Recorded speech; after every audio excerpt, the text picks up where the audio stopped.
A construção de um time que bate a meta todo mês tem muito a ver com cultura, com liderança, com exemplo.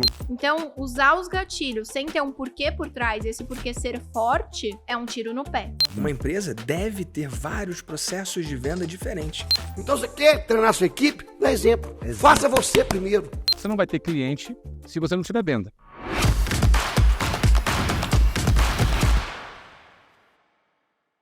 Eu vou falar sobre um ponto que, inclusive, na minha percepção, é a principal entrega que você faz no acelerador empresarial.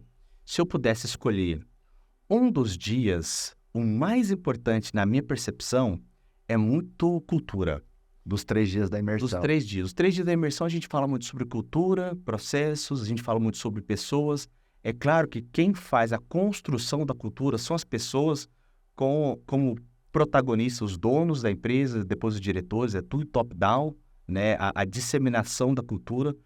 Mas pensando sobre a construção e a permanência de bons colaboradores dentro de uma área comercial e de qualquer outra área dentro da empresa, eu acho que a cultura é rei.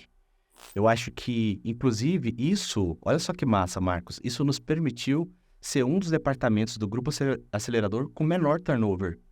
Brincadeiras à parte, ninguém quer sair da área comercial. E todo mundo, brincadeiras à parte, também quer entrar. Porque nós temos, dentro da cultura do comercial, algo que permite as pessoas produzirem bem, ter um bom nível de relacionamento.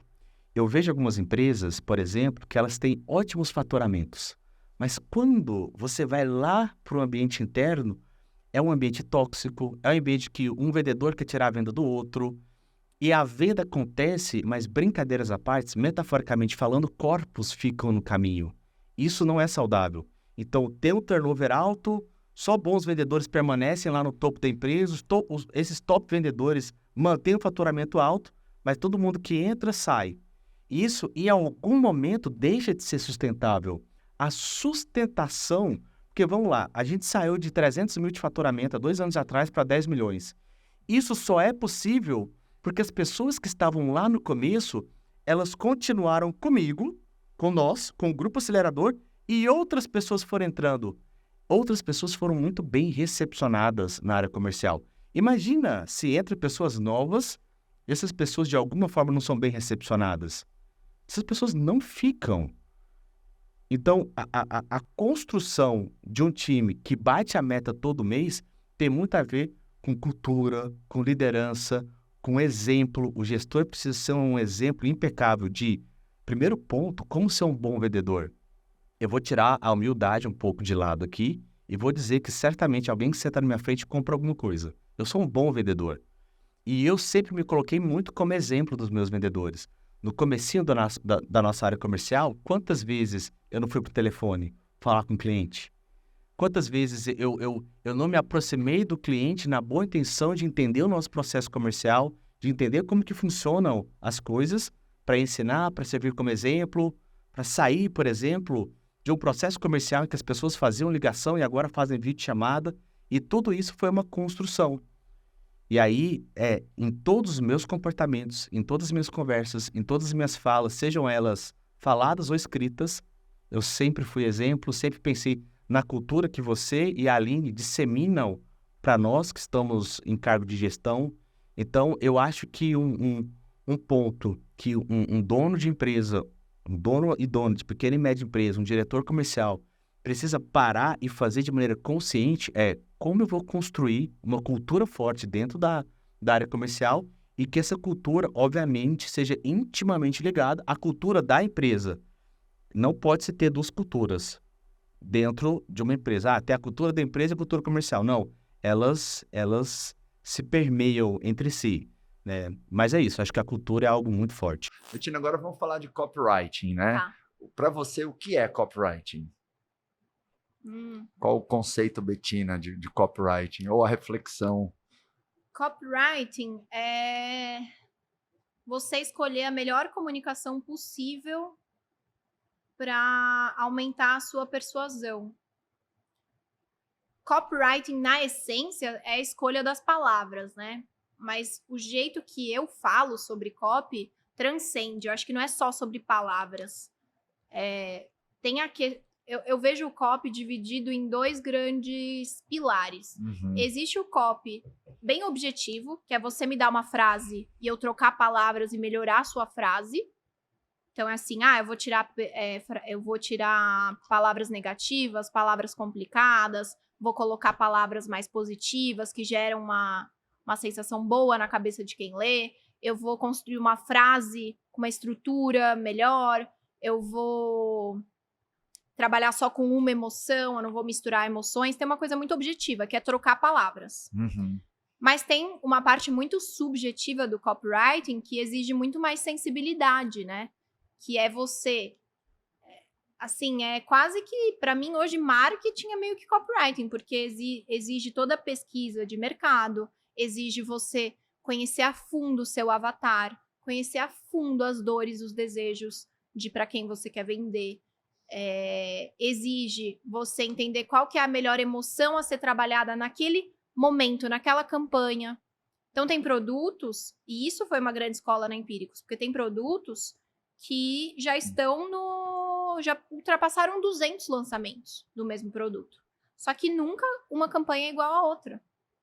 Depende do timing, da economia, o que tá na cabeça das pessoas naquele momento. A gente tá num ano mais negativo ou positivo? Isso vai mudar completamente a forma como você vai falar. Se você tá num ano que só tá acontecendo desgraça, se você tá no meio de uma pandemia, não adianta você fazer uma campanha, né, como se você estivesse no mundo da Barbie. Tá tudo lindo, vem pra cá, só coisas positivas. Não, você tem que falar o que tá na cabeça das pessoas. Então tem esse lado do copy que é objetivo e tem esse lado do copy que exige mais sensibilidade. E aí eu digo, eu acredito que eu me dei bem como copywriter porque ninguém da Empíricos de copywriter conhecia melhor o avatar do que eu. Nenhum copywriter investia, por exemplo, quando eu entrei lá. Eu já tinha entrado no home broker, eu sabia qual era a sensação, o medo de colocar uma vírgula errada na hora de comprar uma ação.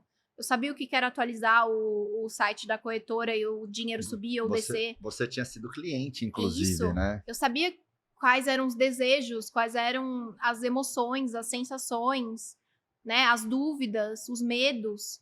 Então, essa parte de você conhecer o avatar é um universo do copywriting que eu vejo pouco explorado e que para mim é o mais importante, porque é o que traz sensibilidade.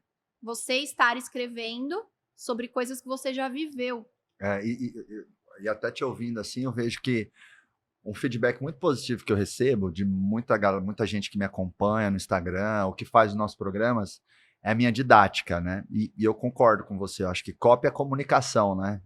É uma coisa que está muito próxima ali, não sei onde começa um, onde termina outra, enfim, acho que é só uma questão de semântica, né? Como é que eu comunico melhor aquilo que eu quero comunicar? E muita gente elogia a minha didática, e eu vejo que a raiz da minha qualidade didática é porque eu passei 16 anos da minha vida empreendendo, metendo a mão na massa, antes de abrir a minha boca para falar de gestão. Então, eu tenho muita bagagem, muita propriedade, sabe? Desde quando eu já tirei nota fiscal na mão, com um bloco de notas ali, com papel carbono. Eu lembro que no começo, para dar uma encorpada assim na empresa, eu contratei 5 pessoas, Betina. O Marquinho, o Marcones, o Marcolino, o Marcão e o Marcos Marques. Que nada mais é do que mudar Mas eu criei lá os e-mails no Outlook, né? Sério? Tipo, RH@bbc, comercial, financeiro. Aí, às vezes, eu vendia para o cliente, né? E falava assim, não, nosso gerente financeiro. Aí eu tinha criado lá um pseudônimo, acho que era Eduardo Moreira, sei lá. Nosso gerente financeiro, o Eduardo, vai te formalizar o boleto, o contrato no seu e-mail. Você vai receber tudo detalhadamente aí. E aí você trata daqui para frente com ele. Aí eu mudava lá no meu Outlook. Eu tinha o Assessoria Betina. Era eu Era também. você, né? Então, eu acho que empreendedores que começaram... Manda e-mail para minha assessora. Assessoria Betina. Então, é legal você ter propriedade, assim, com profundidade do seu cliente, né? E, Betina, quando a gente fala de copywriting, tem os famosos gatilhos mentais, né? Qual é a relevância para você dos gatilhos mentais? E quais gatilhos você mais gosta ou quais mais se adequam? Vamos falar um pouco desses botões persuasivos que eu acho que é legal, que se aplica para qualquer empresa, né? E eu vejo muitas empresas ainda usando mal gatilhos mentais. Para a galera do digital, até tá mais habituada a usar, enfim. Mas tem muita empresa que não usa esses elementos persuasivos. Não usa, e tem muita gente que já tá há algum tempo no copy, já sabe, aí começou a falar que não funciona mais. O que não funciona é você errar, você usar o gatilho sem um motivo por trás da escolha daquele gatilho. E isso pode até prejudicar a sua imagem. Então, é o famoso, são 500 vagas, mas você tá vendendo um e-book online, 100% online. Pô, por que 500 vagas? Não faz sentido, não tem nenhuma entrega física. Se você vendesse 500 mil ou 2 mil, não ia ter mudança nenhuma. Você não tá prometendo um plantão de dúvidas que você tem que responder X pessoas, então faz sentido a limitação. Vai acabar hoje, mas todo dia acaba hoje. Aí 7 dias depois você vai ver o cara tá vendendo a mesma coisa falando que acaba hoje. Então, usar os gatilhos sem ter um porquê por trás, esse porquê ser forte, é um tiro no pé. Agora, obviamente, os gatilhos mentais funcionam. Eles têm uma base estudada pela neurociência. De fato, as pessoas, elas aceleram a sua decisão quando acionado algum desses gatilhos na cabeça delas. E aí, hoje em dia, tem dezenas, né? Acho que talvez tenha lista no Google de mais de 100 tipos de gatilho. Eu acredito que o gatilho de urgência e escassez sejam os mais fáceis de usar e são, de fato, os que mais aceleram uma pessoa a tomar uma decisão. Mas tem um gatilho que eu gosto muito, que eu nem sei se ele é um gatilho conhecido ou se eu inventei. Sabe quando você fala tanto de um negócio, você não lembra se você aprendeu com alguém ou se você inventou? Eu não sei se você já ouviu falar do gatilho do descaso? Já, não com profundidade, Tá. mas já ouvi falar, tipo assim, de fazer uma venda mais take away, né? Uma venda, tipo assim, eu tô vendendo sem querer vender. É isso. Eu amo o gatilho do descaso. E eu não faço pra mim não é o mesmo significado disso que você falou, do tipo, fazer uma venda mais lenta, deixar a pessoa ali quieta, decidir. Não, eu sou enfática. Nos meus lançamentos eu vou e fico martelando. O gatilho do descaso, pra mim, e às vezes ele é confundido com arrogância, não é arrogância. O gatilho do descaso é você criar narrativas e comunicar de forma que a pessoa tenha certeza de que ela comprar de você não muda em nada a sua vida. Então, assim, se você parar para analisar todas as pessoas que são grandes no digital e que continuam vendendo horrores e que quando abrem uma live tem milhares de pessoas e quando abrem um carrinho, não importa do que vai vender, é porque todo mundo sabe que aquela pessoa não precisa mais daquilo. A audiência sente que precisa muito mais da pessoa do que a pessoa precisa da audiência. E o contrário é o que causa repulsa e diminui as vendas, que é aquela história do vendedor que está desesperado para vender. Quando você entra numa loja que o vendedor fica tentando te empurrar coisa, é natural do ser humano, dá repulsa. Você quer sair correndo da loja. Quando você passa o WhatsApp para um vendedor que te manda 10 mensagens por dia, você tem repulsa, você pega raiva do produto. E o que isso representa? É aquele cara que chega para uma negociação já deixando claro que o poder está na mão da audiência e não está em si, né? Essa é a pior forma de você chegar para uma venda. É mostrar que você precisa daquela venda. É a pior forma de você chegar para uma negociação. É dar para outra parte a interpretação de que você precisa daquilo. Quando você não precisa, você está praticando descaso. Então, esse é um dos gatilhos que eu mais gosto. Como usar o descaso? Cara, eu sou agressiva nos meus copies, eu sou a pessoa do... Eu não faço venda leve, não, eu sou agressiva, eu convenço, eu fico insistindo. Mas, sempre no final eu vou falar assim, perceba que tudo isso que eu tô te ofertando aqui, Isso não é pra mim. Eu já tive toda essa transformação na minha vida. Eu já cheguei onde eu tô falando que você pode chegar. Eu não preciso mais disso. Isso aqui, se você quiser, eu vou te dar. Mas eu não preciso disso. Então, eu gosto muito desse gatilho. Eu acho que passa para a audiência exatamente essa interpretação de eu preciso mais dela do que ela precisa de mim. E eu acho que isso é um gatilho forte para quererem acessar meu conhecimento. Porque às vezes quem está na cadeira do potencial comprador tem ali algumas barreiras mentais que é tipo assim, não vou dar dinheiro para essa empresa. Tá querendo tomar o meu dinheiro, né? E você meio que inverte... Quando você fala, tipo, cara... Exato, você... Não quer? Não precisa. Você inverte esse jogo de poder. E a galera pega lá lançamento, faz um lançamento, tem um monte de resultado, e eles entendem que aquilo é um negócio. Lançamento é um processo de venda. O que é um processo de venda? Eu trouxe esse exemplo porque muitas pessoas conhecem, né? Eu falei do meu lançamento agora mais cedo. Você faz lançamentos também. Esse processo ficou muito famoso quando o Érico trouxe para o Brasil, a ponto de várias pessoas terem ele como seu único processo de venda. O que eu acho, inclusive, que pode ser perigoso. Uma empresa deve ter vários processos de venda diferentes. Legal. Você pode ter vendas por telefone, como foi o caso da empresa que você foi sócio. Você pode ter venda em evento, que é como você faz hoje no acelerador. Você pode fazer venda até por carta. Carta que você manda para a pessoa. Você pode fazer venda por gravação de telefone. Aí a gente tem muito venda por WhatsApp. Então, se você tem um leque vasto de possibilidades e processos distintos de venda, sua empresa fica muito mais segura. Faz sentido? Total. Você tem ali uma complementariedade de formas de abordar o teu cliente-alvo e transformar ele, né, de lead para cliente, né? E às vezes uma forma de vender, ela vai capturar mercado, vai capturar um certo tipo de cliente, e outra forma de vender também pode trazer outros tipos de cliente. Então, você acabou de dar um exemplo muito maravilhoso. A maioria das empresas do digital não faz muitos testes. As pessoas sabem que teste é importante, mas não fazem. E tem uma parcela que faz teste, mas interpreta errado também. Então, vou dar um exemplo. Tem uma empresa grande do mercado que faz vendas com vídeo de vendas.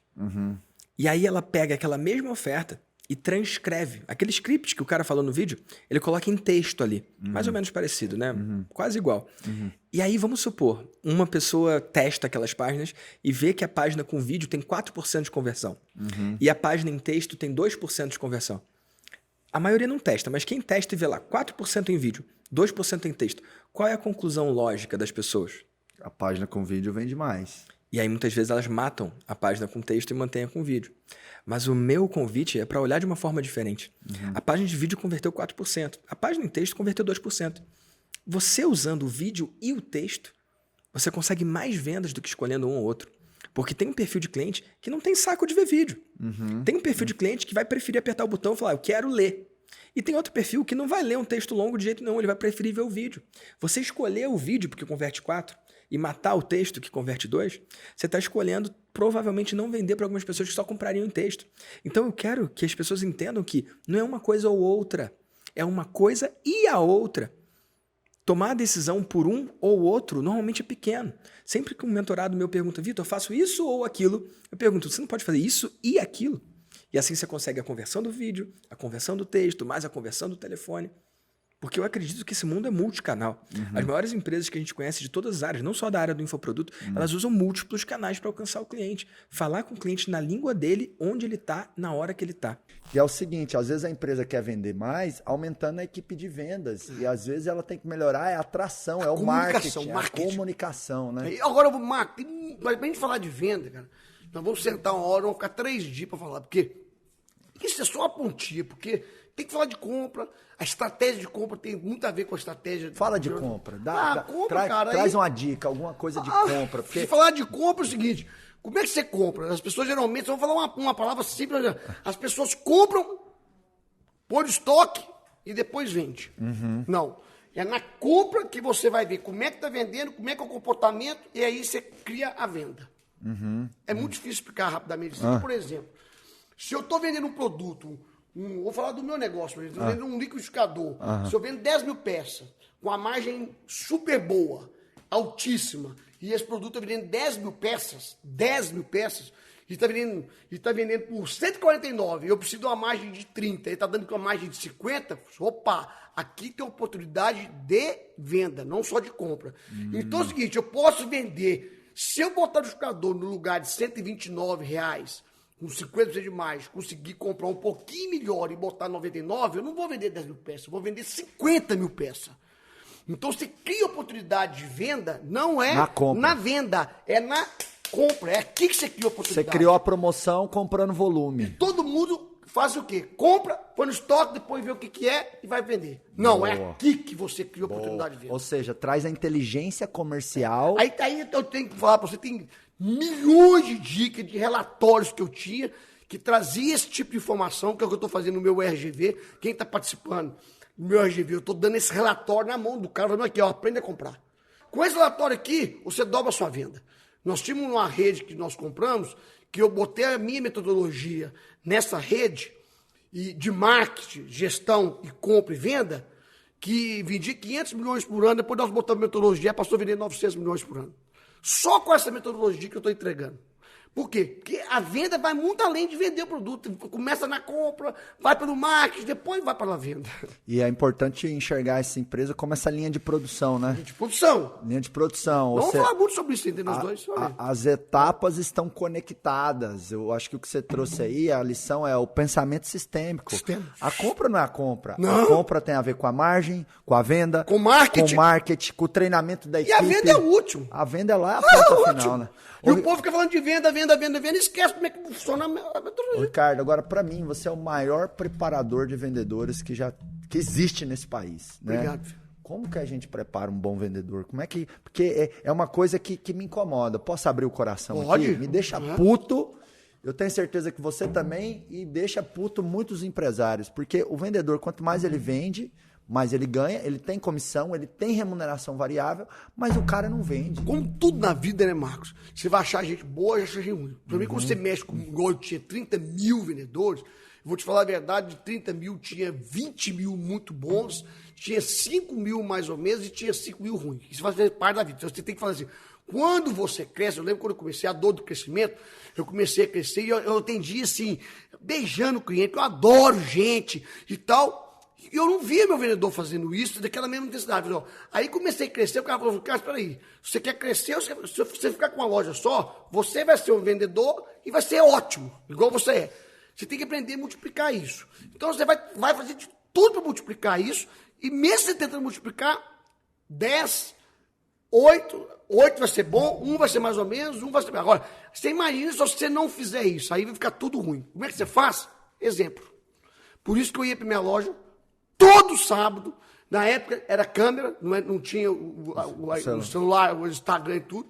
Punha uma câmera do lado do cara, eu ficava na loja de 8 da manhã até 10 da noite, ficava na loja trabalhando, vendendo, enchia um saco do vendedor. Ia lá 10 vezes, carregava o ônibus, pegava o tabloide para a sinaleira do ônibus. Então, assim, não que eu pegava o tabloide, por debaixo do braço, ia para a sinaleira do ônibus, do tal. Não que eu percebia que não, os 20 vendedores estavam fazendo a mesma coisa, sem pedir. Então, você quer treinar a sua equipe? Dá exemplo. Faça você primeiro. As mais fortes palavras. E você mesmo fazendo isso, cara, você ainda vai ter vendedor que não quer. Aí, mas pelo menos de 10, 8 quer. Porque ele fala assim, puxa vida, o Ricardo vem cá, ele é o dono de 1.100 lojas. Minha mulher falava assim, por que você vai? Vai lá na loja, você tem 1.100 lojas, não vai resolver nada. Resolve. Porque ali era o momento que eu tinha da Rádio Peão mostrar que eu, como dono, estava fazendo o que tinha que ser feito. A força do exemplo, né? Força do exemplo. Para mim, exemplo é tudo. Legal. A fala inspira, o exemplo arrasta, as mais fortes palavras são as suas ações. Olha o Ricardão aqui, ó, 1.100 lojas, 27 mil vendedor, e ele encontrava espaço na agenda para passar certo sábado na loja. Não, certo não, viu? Todo sábado. Se eu não finalizasse minha semana no sábado, eu falava que eu não tinha trabalhado na semana. Vendas é o ator principal do show. Uau! Tudo é em torno de vendas. Tudo. Ah, mas e o cliente no ator principal do show? Se não vende, não tem cliente. Então a venda precede o cliente. Não é? O cliente, ele é resultado da venda. Você não vai ter venda, você não vai ter cliente se você não tiver venda. Então, essa rivalidade que às vezes tem a área de gestão, cara de vendas, tem que acabar. Vendas é o centro. E todos os outros setores da empresa são atores coadjuvantes do ator principal, que é a venda. tudo gira em torno da venda. O ideal é até que a elaboração do produto gira em torno da venda. Eu já desenvolvi o produto porque eu gostei de um argumento. E eu falei, preciso de um produto para esse argumento. A gente já criou produto que a gente começa a pensar no storytelling da venda através da... Pô, esse storytelling não está legal. Vamos mudar a característica desse produto para adaptar a esse storytelling aqui, que é matador. Então, o time de venda deu input para produto. É que, nesse caso, como eu sou muito ligado a vendas... Perfeito. Quando você tem um fundador ali, o empreendedor ali, muito conectado com vendas, ele já vai criar o produto pensando Isso é interessante. É uma inversão do tradicional, que geralmente você cria um produto para vender, inverte, né? Você vende na tua cabeça já o produto antes dele existir, e aí você cria o produto para sustentar o que você Exato. pensou. A criação do produto precisa levar em conta o público-alvo, o posicionamento, para quem você vai vender. Então, uma coisa está ligada à outra. Eu não vou pensar em vender depois que eu criei o produto. E se esse produto não for vendável? E se ele não for um produto que está muito encaixado? Então, na realidade, quando você cria um produto pensando na venda, é porque você ouviu o mercado primeiro, ouviu o cliente primeiro. Não é? Então, assim, pensar na venda é pensar no cliente. Total. A gente só precisa entender que o que precede o cliente é a venda. Se você não vende, você não tem cliente. Boa. Então, não, mas eu boto o cliente em primeiro lugar. Beleza, mas não vende. Aí, isso não é botar o cliente em primeiro lugar. Fazendo uma analogia com o nosso corpo humano, vendas é como se fosse o coração ou o cérebro, ou os dois juntos, né? Vamos lá, vamos ser sinceros, Flavão. Quando a empresa está vendendo bem, todos os outros problemas ficam menores, né? Pequeno. Tudo fica pequeno. Precisa implantar o sistema. Não, mas eu tenho o ISO 3947, nossos processos estão documentados, nosso software está implantado, mas não vende. Não adianta. Não adianta nada, está empipinada essa empresa. Fala, empresa que vende é empresa feliz, fica sorrindo de ponta a ponta, que nem eu aqui entrevistando o Flavão, não pode acelerar, né? Na hora que você vende bem, o resto fica pequeno. Precisa contratar, contrata. Precisa reformar, reforma. Precisa aumentar estoque para ter venda pronta entrega, você vai ter. Bom, aí, juntando as duas perguntas, a empresa precisa ter cultura de vendas. A cultura de vendas está relacionado a esse pensamento de que vendas é o papel principal de uma empresa. Toda empresa existe para vender. E a venda, ela é resolver um problema do cliente. Vender é isso. Então, ou seja, a cultura de vendas, porque tem muita empresa no Brasil que não tem cultura de venda. Quando se fala assim, Flávio, cultura de venda, cultura de feedback, a tradução que eu faço para os empresários para ajudar no entendimento é que, assim, quando se fala ter cultura de venda, é ter hábito de venda, é ter venda como prioridade. É radar ligado para venda. Então, quando se fala cultura disso, é radar ligado para... Você quer ver um exemplo? O cara começou a ter algum sucesso. Ele para e sai da venda. Ele terceiriza a venda. Se vendas é o centro, você acha que o empresário deveria terceirizar a venda? De maneira alguma. De maneira alguma, cara. Terceirizar o teu coração. Ele pode até trazer um gestor, um diretor comercial, mas tem que estar junto. Ele tem que estar junto. Senão ele vai ficar refém desse cara. Esse é o ponto. Não é? Então, venda é tão crucial que se a Apple não vende, ela quebra. Se a Tesla não vende, ela quebra. Se o McDonald's não vende, ela quebra. Qualquer empresa que não vende, quebra. Verdade.